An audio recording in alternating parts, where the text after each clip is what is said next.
I could not be casted for a show like that. I would not. No. I don't know that I'd give them the inspirational ending that we got from Company Retreat. I think they'd be like, "So yeah, you're just not very patient, are you?"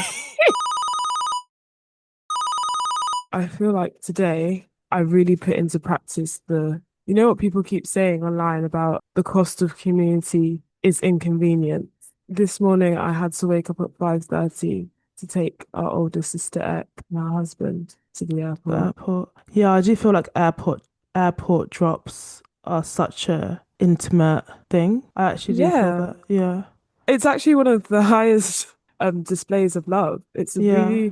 It's a really difficult thing to do. Another one which me and my flatmate were talking about yesterday is helping someone move out of their place, which and into a new place, which I would hate to do because and I think anyone would hate to do that, but it's not just because you have so much to do and you're lifting heavy things and it's chaotic. It's more like the moments of not doing anything and just hanging around and not knowing what to do and it's not your thing or your place, so it's not your system and waiting to be directed and there's a whole group like that. And then if it's hot or if your back hurts, like yeah, that doesn't sound like fun, but it is the thing that you would do for your friends and for your people. And sometimes the idea of it can feel like it could be fun. You're all Hmm. together, Hmm. you're sorting things out. Maybe you've ordered food, but the practice, you're right, it's chaotic, it's Hmm. stressful. Yeah, you've ordered There isn't food, there's no even cutlery, like the water might not be running, yeah, or not be hot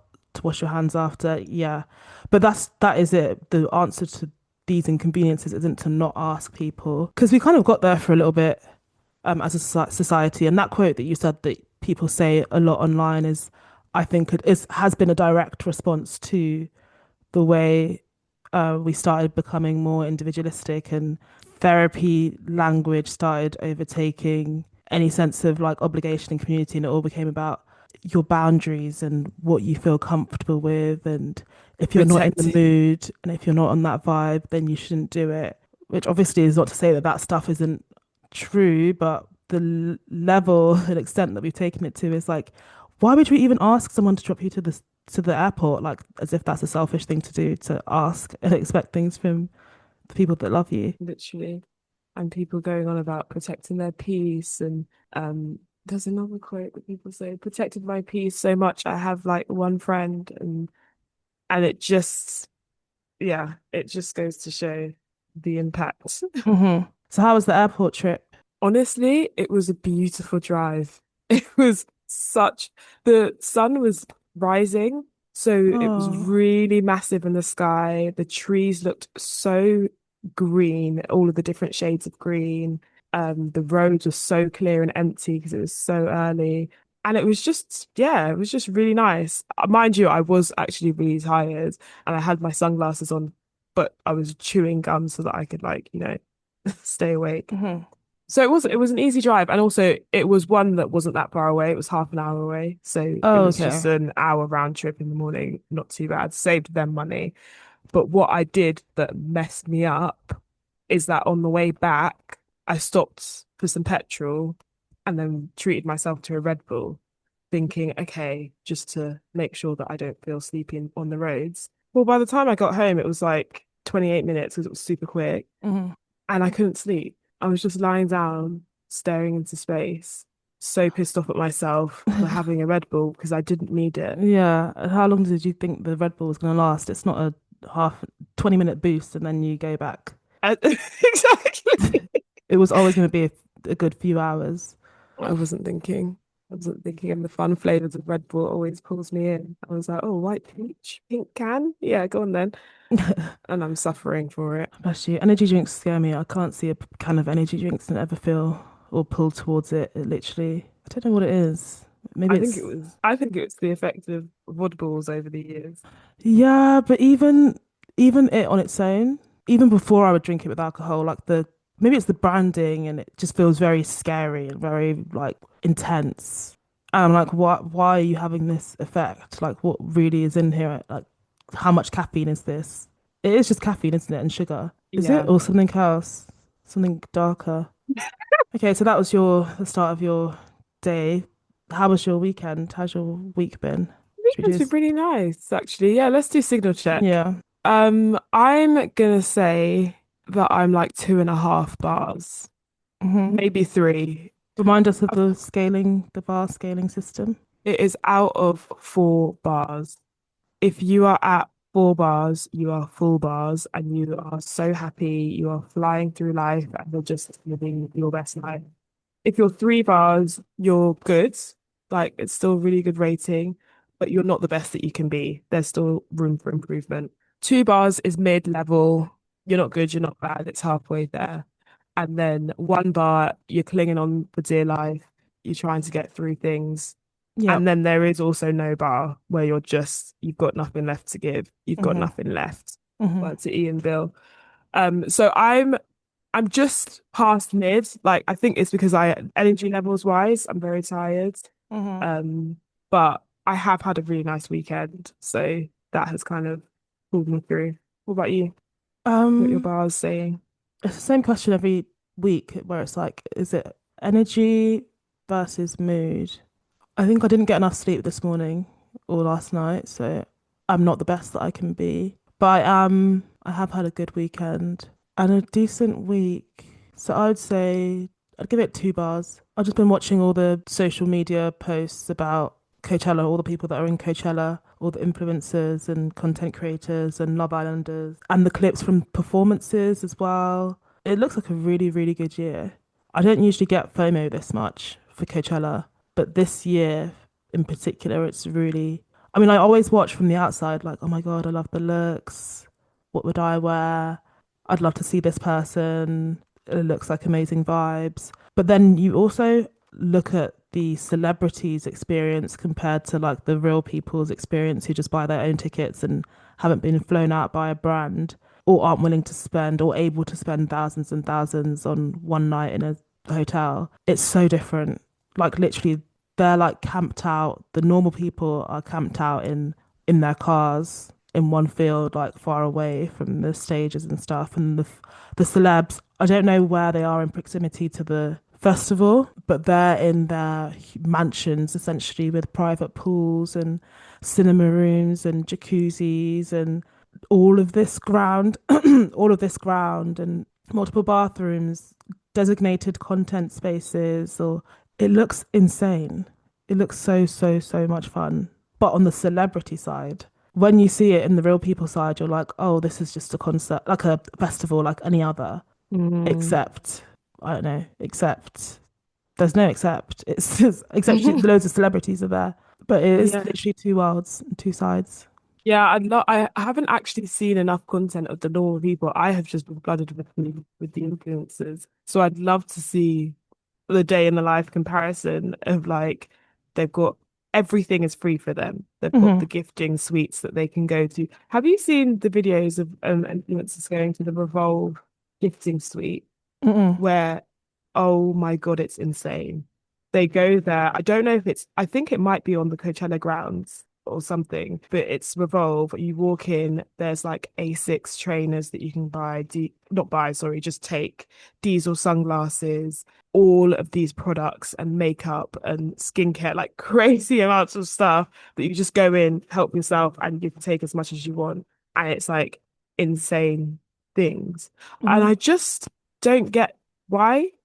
Like, like I know that it's marketing and influencer marketing is really big, but why? Why are you guys giving that many things away? I get when the brands take them away and do these huge villas, like you said, and there's the jacuzzi and all of that because it's content and it's keeping the brand names in people's mouths. But Hmm. But what's your point? That they get everything free, or yeah, what's in why it? are you just what's in it for the brands and the for just for to what is in it for them to have this huge gifting suite where they're just giving away tens Yeah. of thousands, possibly hundreds of thousands of pounds worth of goods for free to these influencers when they're yes, there's no obligation to post it and it is just like PR and gifting. But there's something about it that's not sitting well with other people that are watching it on TikTok because you're going in, you're filming it, you're showing all this free stuff that you've gotten Hmm. after already having been flown out to stay in this villa and stay in LA and then stay in the desert or wherever Coachella is. It just feels like there's this now that's a bit excessive. Hmm. it's gotten to the gifting suite just felt a little bit that's second layer of are we doing too much at this point?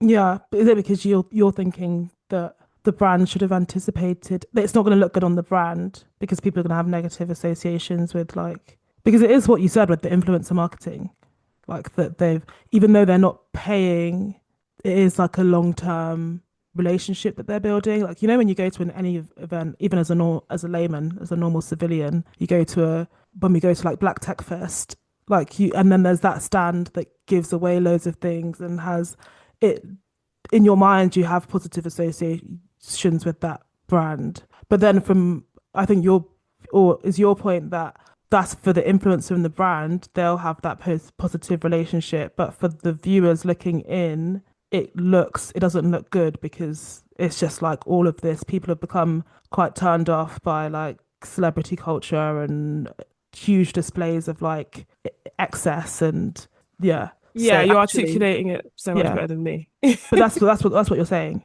Yeah, yeah, exactly. And people will be in the comments and you see them being like, oh, I'm watching this from District 12, I'm watching this from Mm, District 13, just showing yeah, that the disparity. But I do get what you mean about that relationship that they're building, and you yeah. understand why the brands do it.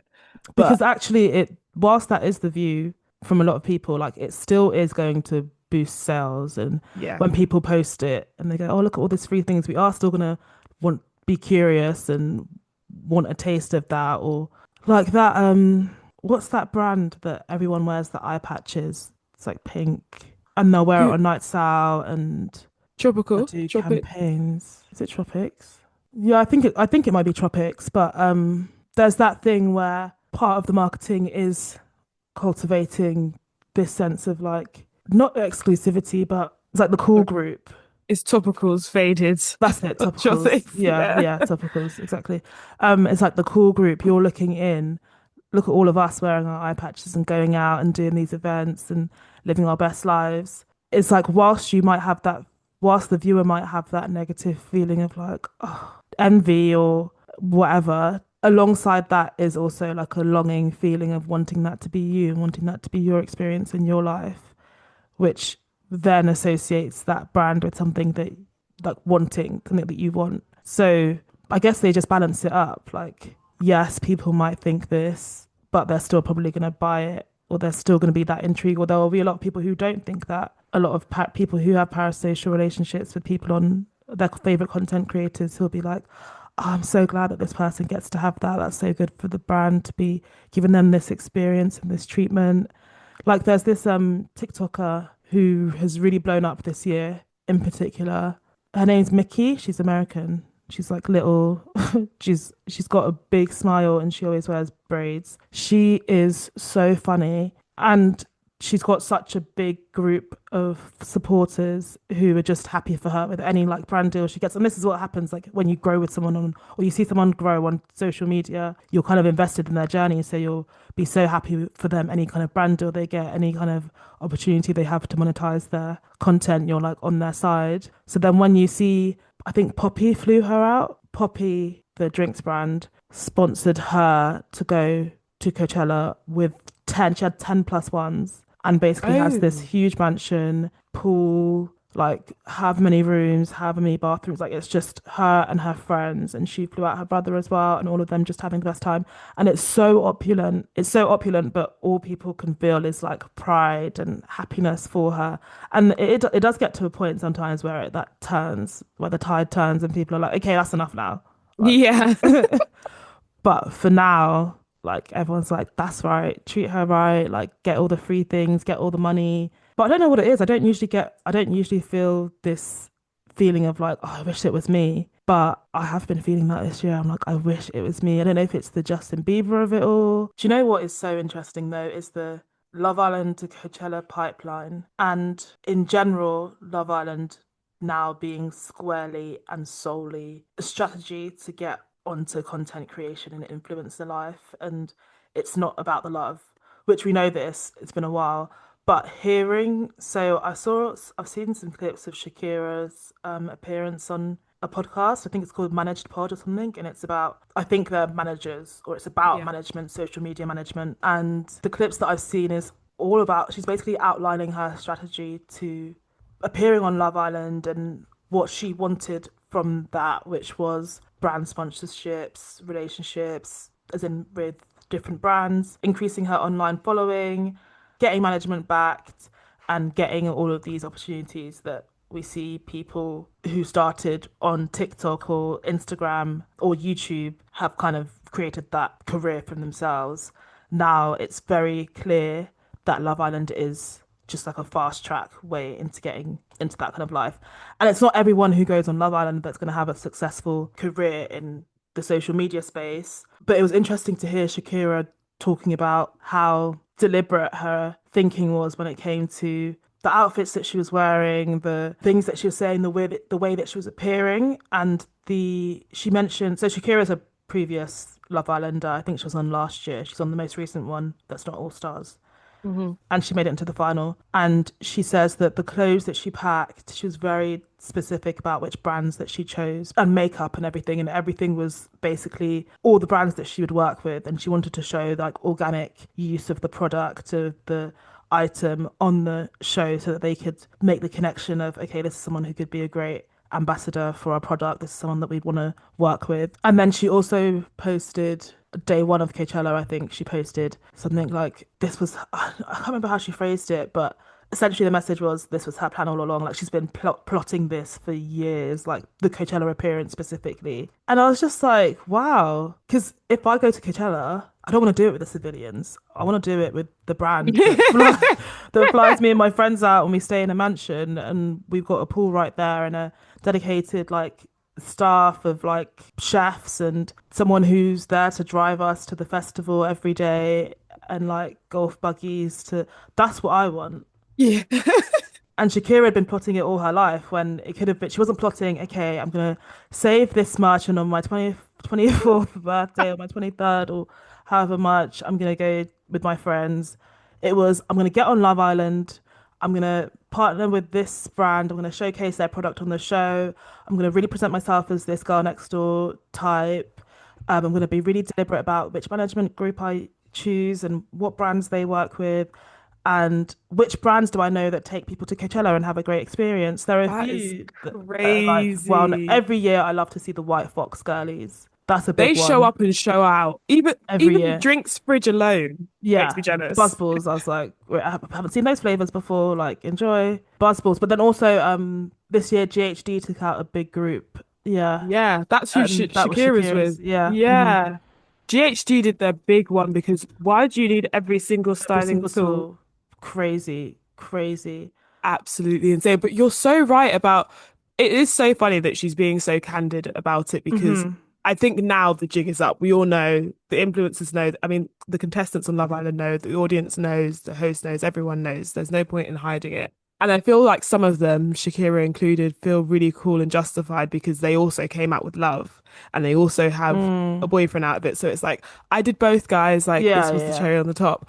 But it's interesting. Shauna Phillips of Love Island, I don't even know what year that was, but it was a while ago. The She's one that said, congrats, Congrats, hun. Han, Yeah. and clearly was also like Shakira in the sense that she was like, I went onto Love Island because I wanted to buy a house. But Hmm. now, and that she knew that there'd be money and opportunities, but now the opportunities and the money is more about Shakira's sense of like, I can go to Coachella, I can Hmm. have 1 million followers, I can be flown out to the Maldives for a brand trip. Like it's more about that rather than The 25K. I'm interested to see how Love Island develops the more we know that people are just there for the influencer lifestyle. Is it going to become more outrageous because you want to be the biggest personality? You want to, you know that people know, you know that we know that you're just there for the influencer lifestyle. How do you stand out as the best influencer, as the Mm. person that's going to propel and be the next Molly May or It Girl or boy of Well, it's like the All Stars season. I feel like the way they behave on that, where it's like by the time they go on All Stars, we everyone knows what this is and what it takes to get screen time and what kind of personalities are not just liked, but spoken about. What ones create a buzz, what ones get people on your side, whether it's good or bad. We saw like with the most recent All Stars, this one has been explosive and it's still going. and people have been really open about the games that they've played, and maybe not explicitly and directly open, but as in we can see that you're playing a game. Lucinda from the most recent Love Island All Stars, I found her funny, very annoying at the start, but eventually, yeah, funny. But she was clearly not playing a character, but leaning into characteristics that would probably get more screen time. Yeah, I feel like all of them. And it's obvious by the time someone's on All Stars, none of them were there for love. Like the winners, Sammy and Kieran, stayed together for all of 48 hours and didn't even bother pretending that they're staying together. Like before, they'd pretend they'd have contracts. Like now it was, do you know what? It doesn't matter because we'll probably get more clicks and more engagement if, as Sammy, if I leave and get with Tyreek, like this Yeah. polarizing character who streams all the time. So yeah, I would be interested to see what the future of Love Island actually is. Now we know. And also it is quite interesting how open people are being, like Shakira. But there's something about it that's also quite off-putting. Like there's a balance of don't pretend that we don't know, but also something about it feels like, I don't know, a bit off-putting. And I could just see in a lot of the comments for the clips, people weren't really taking very well to how she was talking about it. And a big part of that is envy, but another part of that is who are you guys taking us, the viewers, for? Are we just this like mindless group of sheep that, and maybe we are. Just like, what did Jesse say? What did Jesse call us? Gullible bitches. Gullible bitches. Maybe that's just what we are, and there's a easy formula to win over hearts and make money off the back of that. And then we all have to sit here like the sorry people whilst you're in Coachella getting wined and dined. Why did Abby and David break up? I know, it's sad. It's so sad, but how do we know it's true? Who broke the story? They've not come out to speak They about it haven't, yet. no, but I've seen it on more than one sources. The first one I was like, no, this isn't true. It's BS. But then I keep seeing it and now I'm like, oh my God, why did they break up? Apparently, I don't know if you've watched the most recent season of, I was going to say The Undateables. I was trying to remember what it's called. Love Love on the on the spectrum. Spectrum. Wait, God, what's wrong with the I UK? know that's a crazy name. That's a crazy name. Side note, unrelated. Have you seen the adverts for this show on Channel 4, I think, called Virgin Island? And it's gonna be Channel 4. Yeah. No, I haven't seen it. I haven't Yeah, seen it. they're definitely going to be taking the piss out of them because all of them, there's a certain, I don't know, quality that they all seem to share in that they were all very weird looking. Oh my God.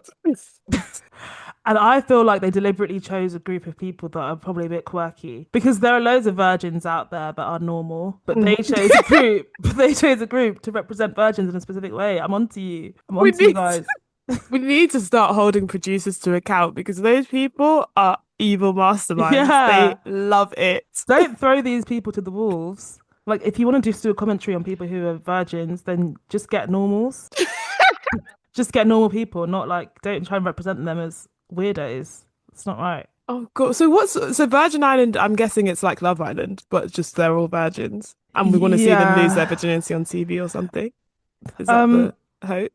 oh my God, do you know what? Yeah, maybe that's the hope. I think it's like they're on a course to understand themselves and I don't know, but they are on an island in like somewhere really sunny and I think they're meant to be getting with each other or I don't really know. I just saw it and I was like, what is this? No, a producer definitely picked these people specifically and they want them to get with each other and they want it to be like we need offshoots of Love Island because I think people think that the Love Island lure is dropping a little bit. Like I don't know what the viewership percentage is these days, but it would be interesting to see. But I think it's just a spin-off of like Love Island, but with a weird twist. Yeah. But yeah, Love on the Spectrum, great show. The most recent season, I haven't watched it. Have you? I haven't. I've just seen Okay. clips online. I've seen clips Yeah. online. Okay. So this is might be, I don't know if you've seen this clip, but there's a couple on there that gets engaged. Yes, Yeah, I saw that clip as well. It's so cute.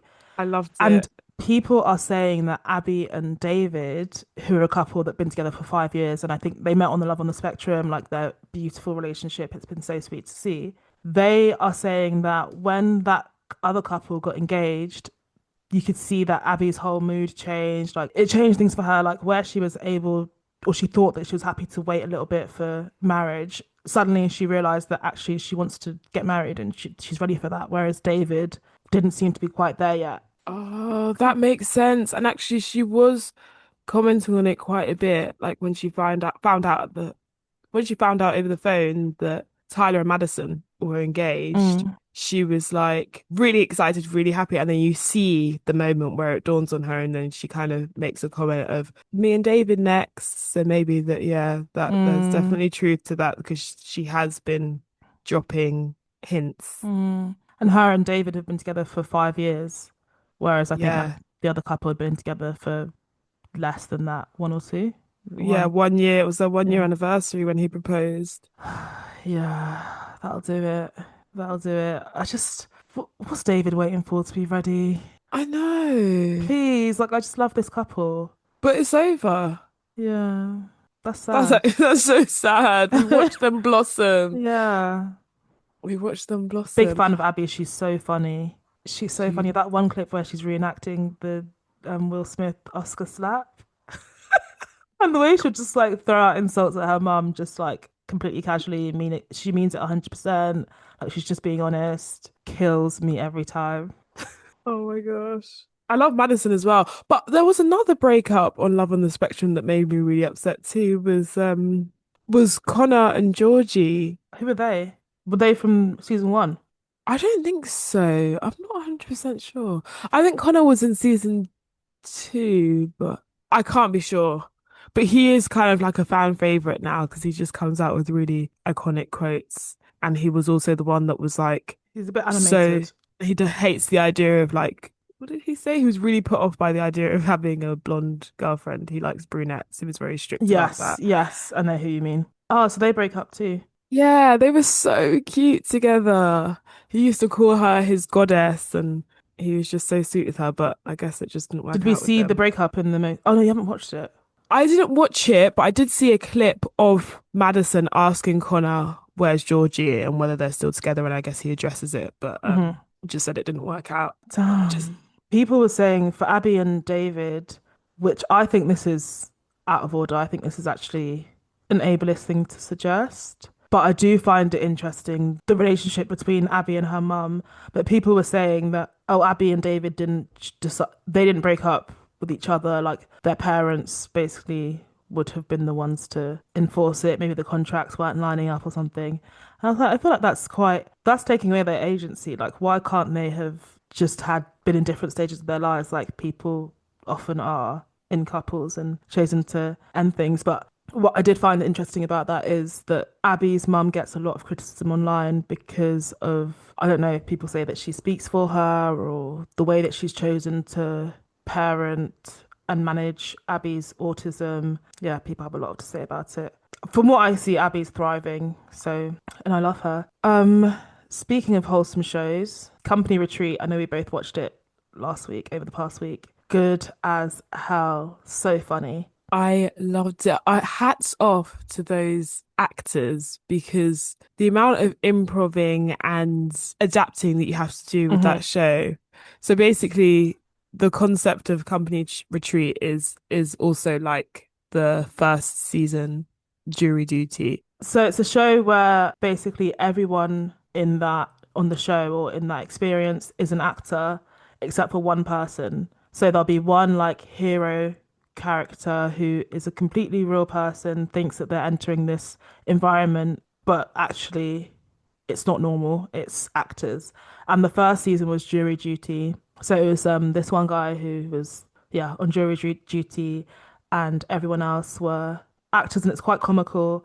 And then this season was a company retreat. So it was all of them going a company called Rocking Grandmas, and they sell hot sauce. And the storyline is that the CEO is stepping down, and they're organizing their final company retreat with the CEO as the CEO that's in place. It's a family business, so his son is set to take over the company, and they've hired a temporary assistant to help with the retreat, the day-to-day running, setting things up, and all of that.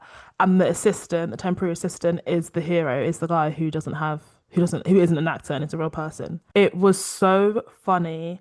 And yeah, props to the actors, props to the writers. I felt like that task looked so difficult because you're having to anticipate what might come next and kind of cater towards multiple possibilities whilst also trying to steer it down a specific path, which was so interesting how they did it. Jury duty was more of a closed system because it's in the court and it's literally everyone staying in that one room and then they go to the deliberation room and they stay in their hotels. But this one was still kind of closed in a way, but more room for error because they're moving around a lot more. They're all staying in the same kind of like cabin or lodge. So 24/7, the actors have to be in their characters. And also, I just had so many thoughts about this. Like, first, the casting of the actors, it was so interesting because they have to be, it's very everyday people. Like, you're not going to get movie star looking people. It has to be realistic that you can expect that this is just like a company of random everyday people. And then the casting for the hero has to be so rigorous, surely, because you need to, the psychological impact of this kind of setup would be huge. So you want to make sure that this person is like well adjusted, is going to react well to things, like not someone who might be a hothead or who might be extremely fragile or because okay, let's get into it because the main character's guy, what's his name again? Anthony. Anthony. Anthony was such a good guy. I was watching it like in awe because, first of all, his energy was so open and so go with the flow, like down with anything. Like when he was thrust into a situation where his boss left abruptly, like on the first day of the retreat, and he was given responsibility over running the whole thing basically. He took it on the chin so much in a way where I would have literally been like I would not have handled that as well. I probably would have pretended like yeah I can do it, and then actually you just get so many shots of me like literally about to be sick. But then also the way that he was to the other characters, like he was so accepting of them because you can imagine this is a funny show. They've written characters to be a bit wacky, to be a bit zany, say things that are a bit off the shelf, do things that aren't normal. But he didn't, yeah, he would laugh, but he wouldn't bat an eyelid at these people's behaviors. In fact, he'd encourage them to be their true selves. Like he'd really like cheerlead for a lot of them. And it was so cute. I was like, this is a good guy. Doug was the name of the CEO, and his son that was set to take over the company is called Dougie Jr. He was the most annoying character. Like the first episode, I was like, this guy is going to really piss me off this whole show. But just the way that Anthony was towards Dougie Jr. changed the way that I saw Dougie Jr. It made me like soften towards him and see it as the way that Anthony was seeing him, which was like just a man who admires his dad, who wants to do well by him, who wants to be successful in the company and is just trying his best. Whereas before, I was seeing him as like this bumbling fool, can't do anything right. What's wrong with him? And it just made me realize like I could not be casted for a show like that. I would not. No. I don't know that I'd give them the inspirational ending that we got from Company Retreat. I think they'd be like, "So yeah, you're just not very patient, are you? You just Also, it would literally just be me calling my sisters the whole time. Yeah. They've just left me. The manager has just left me.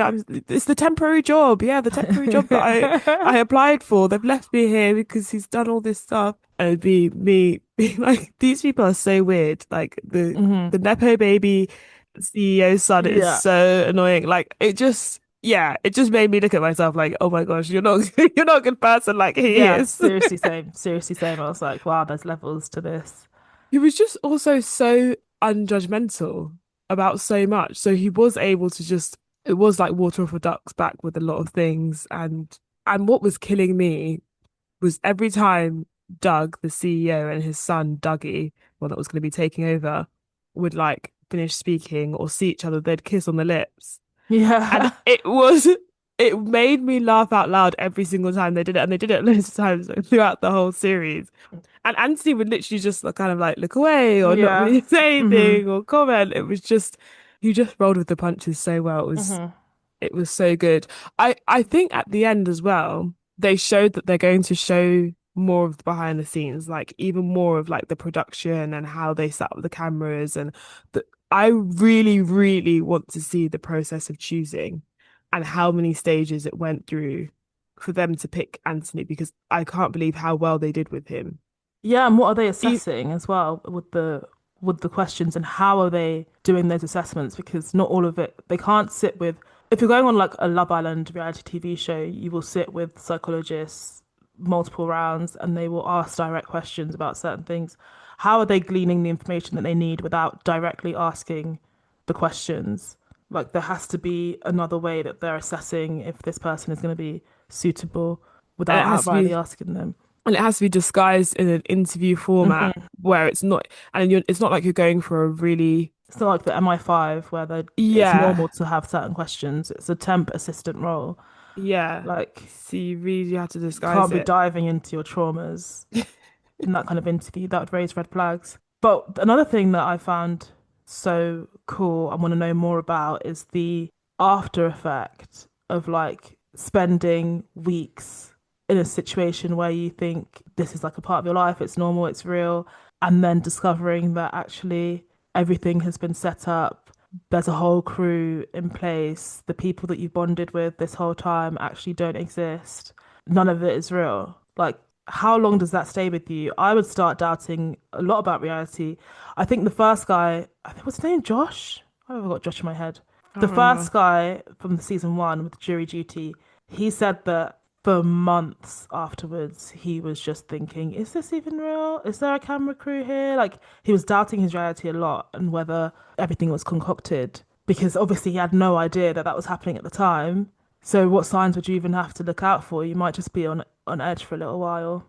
I feel like you might feel a bit betrayed as well when you shared Yeah, like a deep relationship or bonds with someone and then they're actually not real. They've been playing a character the whole time. exactly. And then how do you and do you continue to have a relationship with them? Because I remember the guy, the actor who played Dougie, they built a really good bond and Hmm. Anthony was so supportive of him and really being there for him, being his cheerleader, like you said.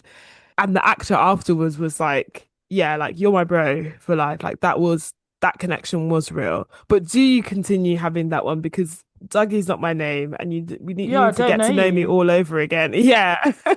And Doug Senior, the CEO, there was a part after the reveal where Anthony's like, "Are you really a dad then? Are you really this father that like I've really looked up to? I want to be a kind of a dad like you." And he's a dad. Anthony's a dad. I was thinking, God, I hope he's a dad. I At hope least. I hope Doug is a dad because that's that's deep. The last episode had showed Josh and Anthony meeting. I'm assuming Josh is the name of the jury duty guy, maybe it's not, but it showed them two meeting. Yes, I'd like to see that What kind of relationship is conversation. that? The only person in the world who knows what you've been through and who's experienced the exact same thing. Just Yeah. comparing those experiences. Maybe they will start answering the question of how what is that long-term impact and Hmm. Do you know that would what be though? good. The $150,000 definitely, I definitely the mean, blow. I mean, I wouldn't say no.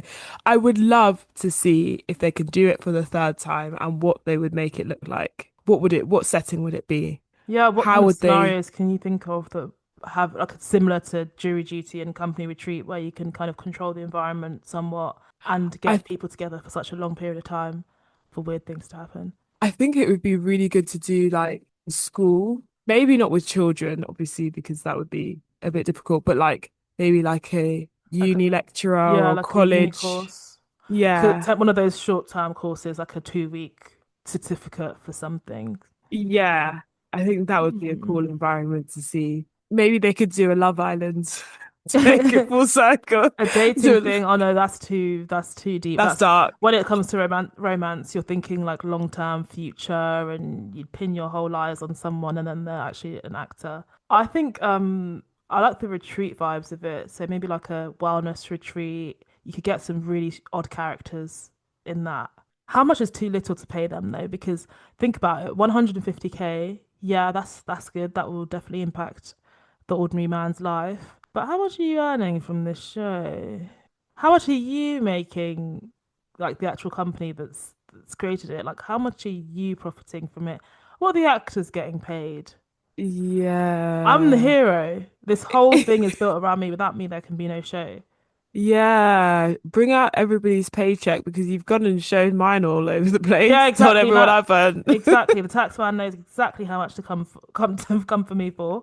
Yeah. How much are the actors getting paid? It It can't can't be the be. No, no, no, same. it can't be. It can't be. It'll be But I'm sure the less. execs are making way more than that. Crazy. It's on Prime. Yeah. Like it's a big show. Hmm. And it did really well in the first one.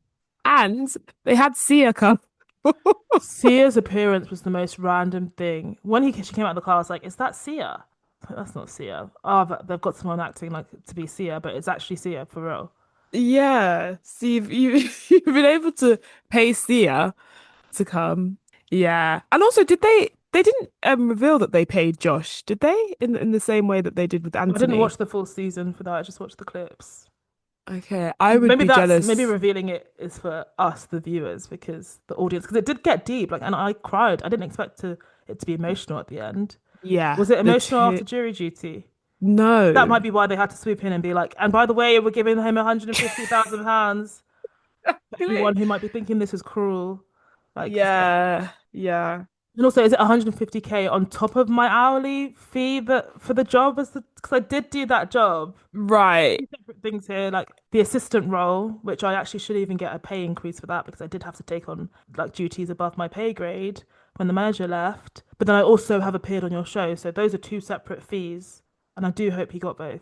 Anthony, contact us. Like, we'll help you negotiate the contract or renegotiate the contract for a small fee because yeah, I'm thinking royalties as well. Let's talk. How robust must the legal team be? Because Anthony didn't sign a waiver. He must have signed something, obviously, as part of his contract, his employment contract. But how do they get terms in there that means that to avoid getting sued? Because what would stop Anthony from turning around and being like, I didn't consent to this. This is how it's impacted my life. I only got £150,000 and actually trying for more. That would be so funny. After everything that after anything they went through with Anthony and how they were, oh my God, he was such a hero. All of Hmm. the actors were crying by the end Yeah. of the thing. The crew were like, you were the best hero ever, better than Josh. Okay, they didn't say that, but it felt like they loved this series so much. And then he turns around and goes, I'm suing you guys for damages. I actually wanted to put Company Retreat on speaker when I finished watching it because I loved it so much. But then I went on Argos website and saw that they were having a big red sale, and I bought myself a Kindle for such a reduced price.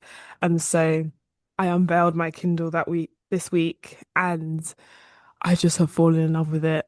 It's so good. I've downloaded a book and finished it within days. It's called The Silent Patient, and it's a really, really good book. It's such a good page turner. I didn't love the twist at the end, but it Don't, was yeah, don't talk about it because I've got it. all I was going to say was, but I thought it was a good page turner. I loved the book. So that's what I'm putting on speaker. Kindles and that book specifically to start with, especially if you Cool. want to get back into reading. I don't have any this week, but if you finish that one and you're looking for another thriller, do you want another thriller? Yeah, I want a thriller. I want a page turner, one that's gonna make me not be able to stop looking at it. There's one that I started that Chantal recommended and she gave me her copy, called Verity. Yeah, Yeah, that was trending for a while, actually. yeah. Okay, cool. I'll look into it. Yeah, I've only just literally just started, like as of a couple of pages in, so I'm not sure if I batched for it yet, but I know it's a popular one. Okay, cool.